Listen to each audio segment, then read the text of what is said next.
Hello, my name is Oliver and welcome to my very personal finance channel. First off, sorry for the late upload. I've been getting on with like DIY stuff around the house. Basically, it's just been everything sort of but this I've been working on. And sometimes these things happen and it's a bit of a shame really. So before, towards the end of September, we were sort of £600, £700, £800 up.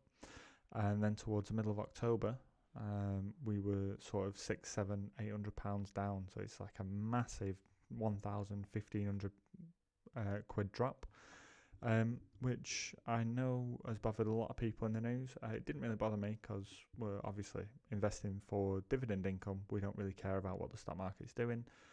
Never have, never will, to be to be honest. I took this opportunity to buy as many things as I could, which is a bit of a shame because I don't have that much money spare. But we did take the opportunity, so I bought some Henderson Far East Income, which is just here.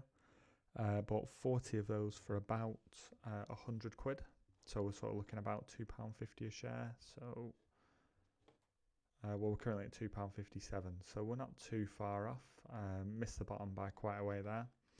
I bought 20 UKD shares for about 126 quid.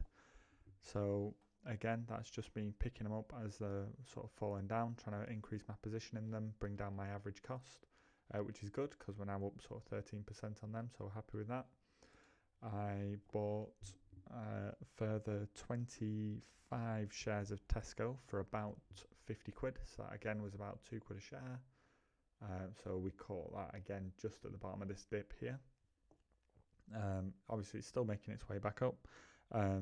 I'm going to be honest, I think that it's still going to continue crashing, just looking at the state of the UK economy, but hey ho. This is why you invest. You invest in these bad times, and then when the good times are good, they're great. And we also bought 60 shares of Vodafone, again for about 60 quid. So as you can see, we're at sort of £1.05 at the moment. So we've spent about a quid on them, so we picked them up around sort of here, which is good, really, really close to the bottom as well. So we've expanded our position quite a bit. I'm thinking going forward, I'm going to invest more in our UKD. So this guy is basically a ETF that contains the sort of top 50 dividend payers of the UK FTSE 100. And it occurs to me that my position in it is only 140 shares. So it's relatively small. It's about 10%. So we've got there sort of 950 quid invested in it. And I want that sort of up around the 25-30% mark, I think. So I'm going to start putting more money into that guy. Okay, and moving on to the dividends, as you can see there, our UKD. So like I say, I want that to be about 30% of my portfolio.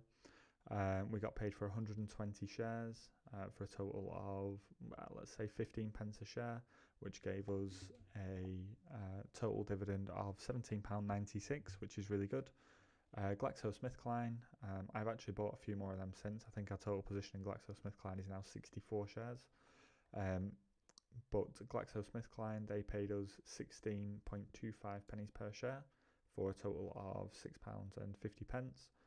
Nordic American Tankers, I've completely sold out of my position for that. I made less than 1 penny a share when I sold it. But to be honest, the share has just been terrible, and this is the final dividend that I get from them. And that's just because I held the shares when they declared the dividend.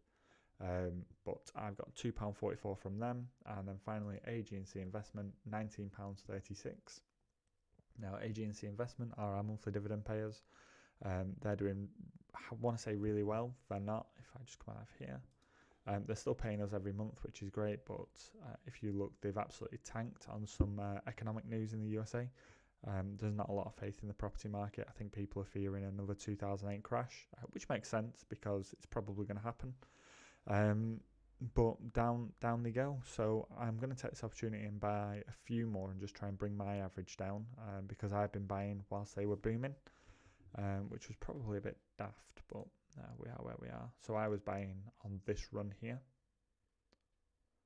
and now we're on this run. So it's just one of them. But I'll keep buying because, like I say, they pay every month. They're government-backed mortgages, so I'm pretty confident that they'll increase. I don't think that they're going to take too many hits through the next few years anyway, especially with them being government-backed mortgages. So that's pretty good. Okay, moving over to the spreadsheet. As you can see here, we've chucked everything into the spreadsheet. So we've got all of our 4 dividend payments. We've got a total of £46.50, which is pretty good. A lot better than what I thought it was going to be. And if I pop that into there, so you can see now our average is £49.84. You can see October there. So not the best, but not the worst. I think November's going to be a bit rougher.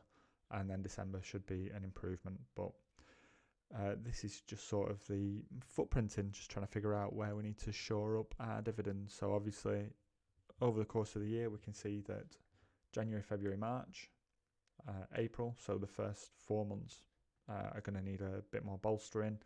And then probably the last 3 months are probably going to need a bit more bolstering as well. So that if I was to live off these, that's sort of like a 6-month gap of bad dividends, which is what we do not want. So I'm going to look at a few more companies and I'll see how we can plug that gap and shore up those dips.